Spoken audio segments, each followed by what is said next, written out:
All right, good afternoon, everybody. Tim and Travis here for another one of our Tim and Travis Talks, the Tricksters of Real Estate. Beautiful afternoon in Charlotte, North Carolina. Hope all you guys have had a really good week. Our last talk, we left off with several things that we wanted to get back with you about. So we're gonna talk today about some errors and pitfalls. We're gonna talk about how to structure a deal when you've got as many as 18 offers and you're trying to win the offer. We're going to talk about some multifamily opportunities, some trailer parks. I got to always go back to the trailers. Tim loves garden tubs. Love the trailers, specifically with a garden tub. Today we're talking about single wides, so I'm not so sure they've got garden tubs, however. So let's get going. Travis, I know that you've completed a few projects recently, and you were telling me that you'd made some mistakes and that those mistakes had led to you paying a very high tuition for your education. So why don't you bring everybody up to speed on the tuition that you just paid yourself? So we did. This is going to be a lesson to everybody real quick on making sure that you take full, perhaps advantage of what's given to you as far as your due diligence periods, and making sure that you get good personal organization in place. So we're buying a condo, a traditional flip model condo. It was coming off of rent. The owner hadn't been in the property in a significant amount of time. I think 6 or 7 years. I think they said that the tenant had been in there, and the owner just didn't want to deal with it. Wanted to be gone, so we came in with a cash offer on it, and we came to terms at 121. So under the short due diligence we had, I went down there with our general contractor. We took a look at the property, and during our inspection, we found out that the refrigerator, the water line going to the refrigerator had been leaking for a significant amount of time. And there was probably, I don't know, it's hard to even tell. I don't even know we could make it down to the bottom layer. There was visible at the time 4 to 5 layers of vinyl on the floor. And there was water in between each one of those layers of vinyl. And we walked on the floor with just squished out water. So, of course, the GC pulled the fridge out real quick, grabbed some pliers and tightened the line down, which was all that really needed to be done to stop the refrigerator from leaking. But this had obviously been a long-term, slow leak that easily could have gone into the subfloor. Likely should have gone into the subfloor. So that's the kind of information you want to take back to the seller and ask for. Different states have different contracts. In this particular case, we would have sent an agreement to amend the contract to a lower purchase price. If you got to start digging in and ripping out subfloor, and if there's mold down there that could be trapped between the floors, if this was an upper level unit, you can run into a lot of problems. And without being able to do any further discovery, I would have asked for a $3,000 agreement to amend the contract, going from 121 down to the 118 on this property. And in my opinion, I do not believe that the sellers would have had any qualms with that, with the video I could have sent them. And we could have purchased the property in that case at 118 versus the 122. I've got really busy with everything, and my earnest money additionally went hard because I did not send the request prior to the end of my due diligence period. And at that point, the sellers, they said, well, we don't feel that we need to make any concessions. We would have had you done it at a different time, because we had a significant EMD in on the property. The margins were still reasonable, and so we went forward with the project anyway.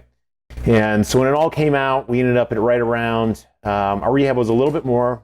Fortunately, the subfloor was not completely destroyed under there, and it only ended up costing us probably an extra $500 to $750 in renovation costs, which, like I say, this could have cost us significantly more.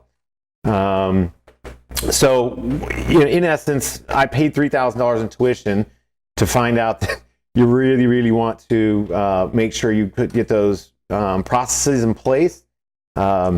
Typically, I put an alert in my phone, in my calendar, anytime I've got a DD date expiring, as soon as I get an executed contract.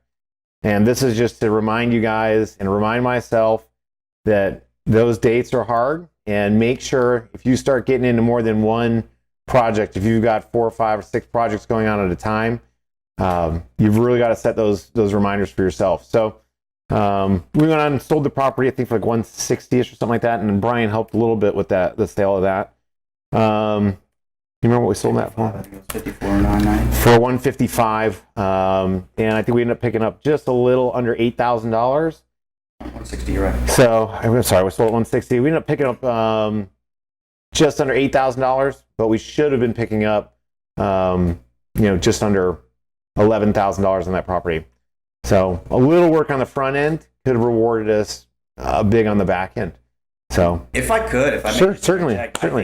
This is Brian here. Good to be back. But I think this whole subject of kind of errors and pitfalls, we were calling it, and just, mistakes that have been made is important, especially for somebody who's new, who's looking to get into the business, to not only understand what they need to watch out for, but understand that, nobody's perfect, right? I mean, you guys are the pros in this area, and you still make mistakes. So, number one, don't beat yourself up too much. Learn from it, admit it, and then, like you said, put the process in place to make sure it doesn't happen again. But I think, a lot of times people see, what is perceived as success, whether that be monetary or time, extra time or passive income or whatever it is, and assume that, the person they're admiring, the success that they're admiring, that person got there, in kind of a straight line, and they went from A to B, and everything just worked out for them. Well, that's not the way this works, right? There are some, it's like learning to ride a skateboard, right? You're gonna fall off the skateboard, and you're gonna ding your elbows a little bit a time or two, but you learn from it, you get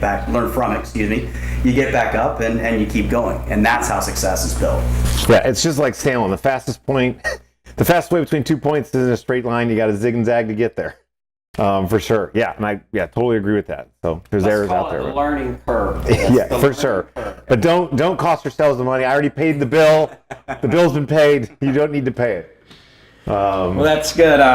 Sometimes you do everything you can, and just through nobody's fault, you overlook something, and it ends up there's a price to it.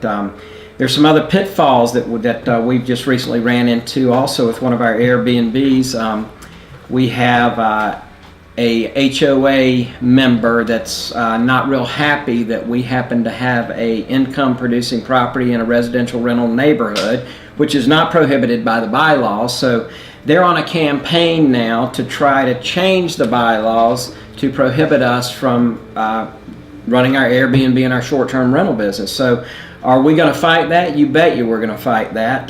But just, always keep in mind, when people don't think the way you think, they're very willing to just stand up and do any job for any person to be paid by the hour.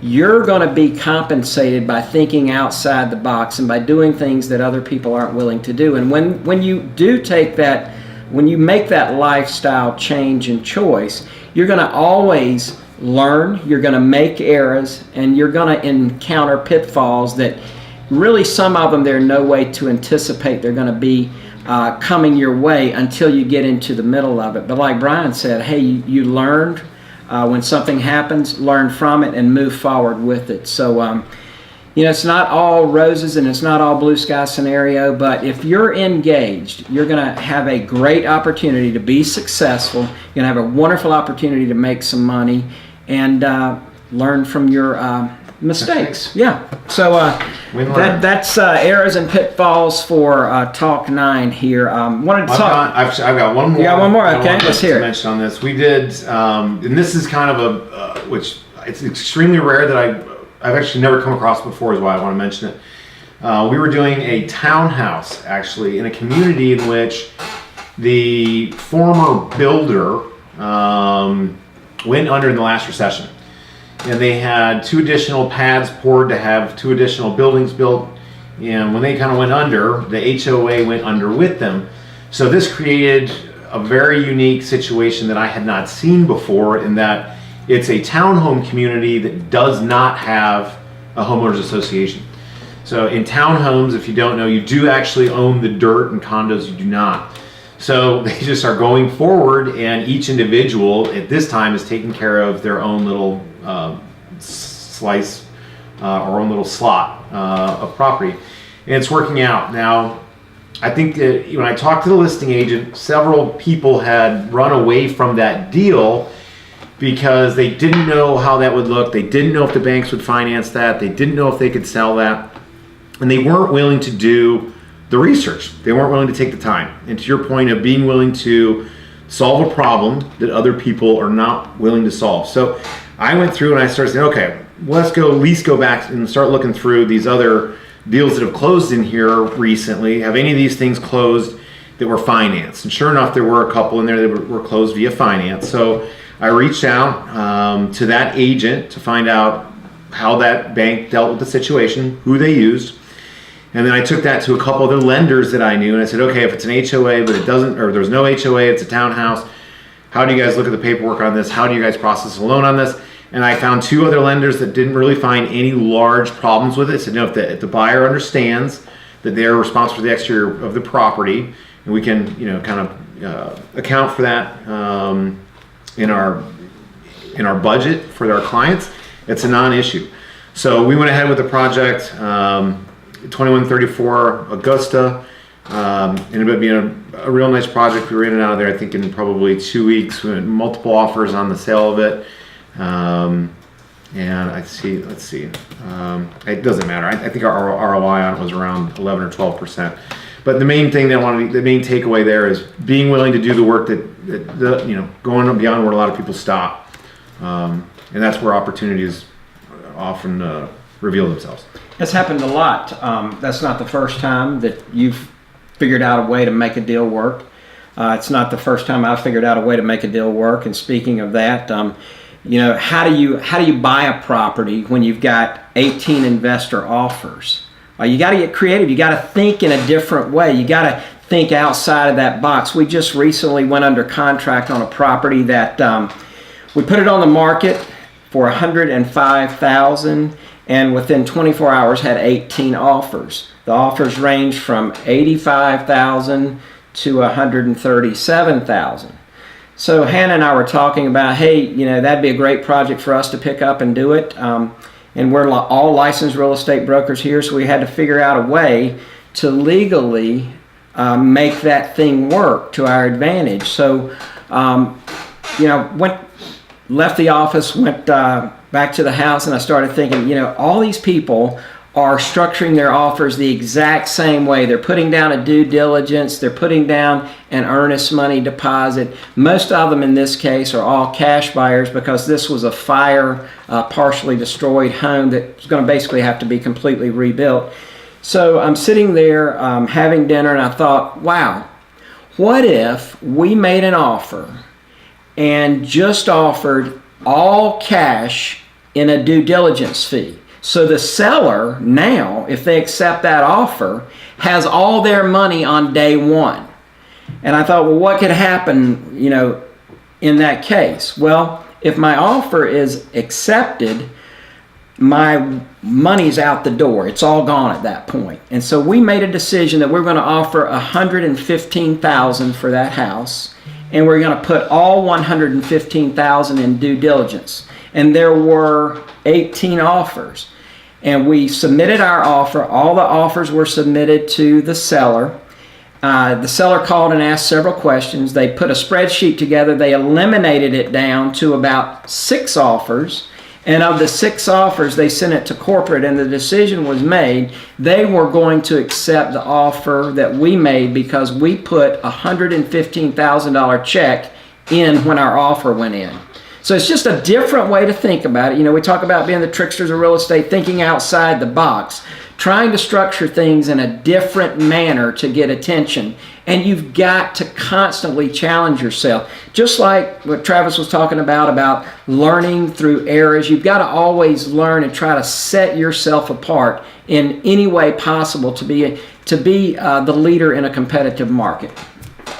Yeah, and I think that's important in that when you come across those types of situations as well, make sure that you put yourself in the mind of the other person in the negotiation, where a lot of people remember the adage of, bird in the hand is better than 3 in the bush or 2 in the bush, however you want to run the math. So I think that in addition, it appeals to a childhood learning processes that most people carry on.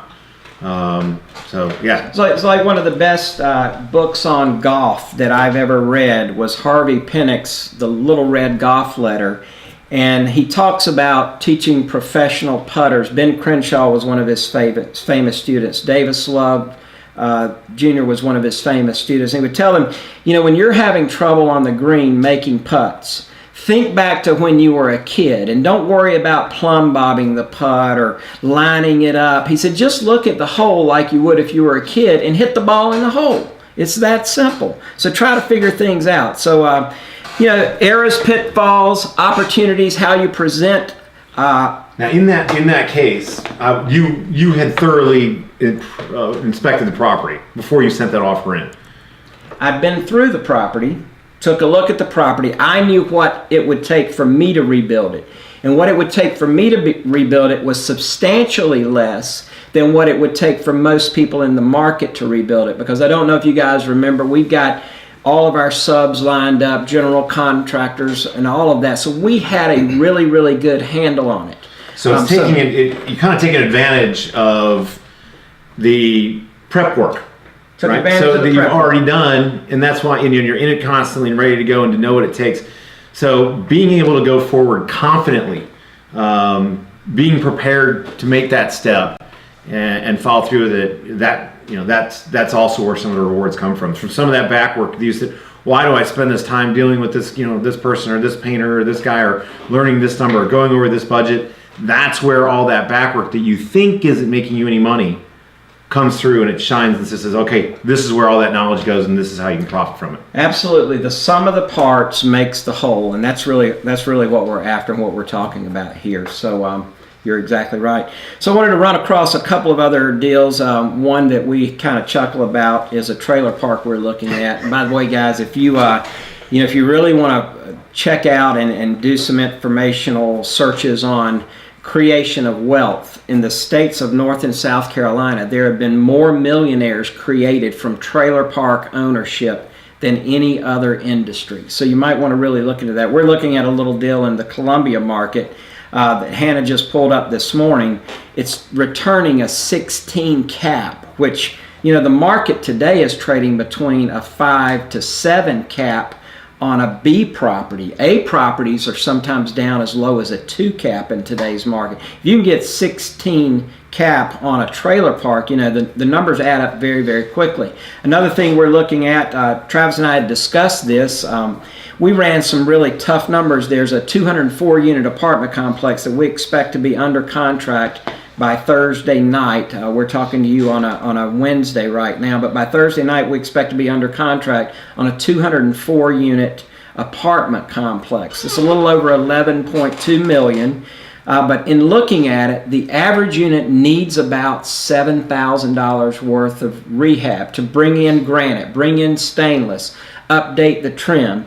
And if our numbers hold and they're correct, we believe that we can split those out of being apartments, sell them as condominiums, form a homeowners association, share the common area expenses amongst the homeowners association, and sell those condos off at about $100,000 to $125,000 market value price each. What's your considered acquisition per door? What it ends up being, if we do the conversion, is we stand to take a property that's returning a 7 cap annually on rent to a potential profit of over $6 million in profit after you sell it off. Now, you'll have to rehab 204 units at $7,000 a unit. So we've got to raise a lot of money. That's the main thing. We're getting ready to go on a money raise right now. But if we can raise that money, get a really good attorney to split these off and sell these off to the community at about $100,000 a door, we'll end up profiting $6 million or so on that. Do you know what's the ROI? Right now, it's currently trading. If your numbers hold. If the numbers hold, I haven't run that math, but it's $6 million into. Let's see, we've got 204 doors. I'll tell you real quick. I always like to know that. Absolutely. I always like to know the numbers on everything, so I just wanted to. So we got 204 times 7,000. So that's 142,800 plus 11,250,000. So we're now at 11,392,000, and we've got 204 doors at $100,000 per door is $20,400,000. Okay. So the math adds up pretty quick. Now, a lot of ifs in this, but as we've talked a million times, during our due diligence, we're going to get all these ifs answered, and we'll move forward if it all looks good. And if it doesn't, we'll renegotiate to get it to a point that it does make the risk worth the reward that we're after. So we're stepping up the game a little bit. We've been talking about doing a multifamily deal. Hannah's been looking, and we've been looking through MLS, through off-market deals, and finally have identified one that somewhat makes some sense for us. Everything is so highly valued in today's market that we've looked at a couple of hundred deals, and nothing has really been exciting except for this. So hopefully we're going to be able to get this thing under contract and then try to get it figured out in the next 6 months over our due diligence period. Yeah, I'm excited to see how that works out, and I'm excited to be involved with that deal. And moving into the multifamily is a good solid step. So I've got one other one I was going to mention on this episode as far as potential pitfalls that are out there. I know we've mentioned wholesaling in our last episode, and we've kind of been doing that. We went and purchased a house on Country Ridge, 3705 Country Ridge. It's a house here. It's a neighborhood here in Charlotte known as Mountain Brook. And initially we picked it up for $440, and I was relatively confident we should be able to sell the property for around $480 to $490 on a wholesale basis, as the retail ARV comes out to around $675. Now, we were prepared to do the full rehab on it, but it was not the initial plan. So I guess the lesson I want to make sure that everybody knows here is that sometimes when you're planning for that quick wholesale deal, it doesn't necessarily always happen. So make sure you have that backup plan. So we're going to be into the rehab in this one, I think around $115,000 or so, but it still gives us a really solid cost basis, and our ROI on the property is still going to be in the 20s, provided we're able to sell it on target. So they're still out there, and don't not trying to wholesale it, and don't shy off of a deal. But I do want to encourage you, make sure that you are prepared to go the distance with anything you're getting invested with. So not a pitfall per se, but just something that it's out there. Make sure that don't get overconfident in yourself, and always be prepared for Plan B. Always keep your options open. Yep. Always know what you're doing, and always do your due diligence, man. You got to put the time in. There's no substitution for putting the work in, doing the reading, talk to people. If you're interested in real estate, get around somebody that's doing it. Chad was telling me there's a saying. Chad, what was the saying about be a doer, not a talker? Not a guru, but a doer. Yeah, not a guru, but a do-ru. So get out there, do your research, and then go do it. Don't talk about it. We're going to wrap this one up today. You guys have a great rest of the 2018 year. Look forward to talking to you in 2019. Talk to you guys soon. Have a great new year.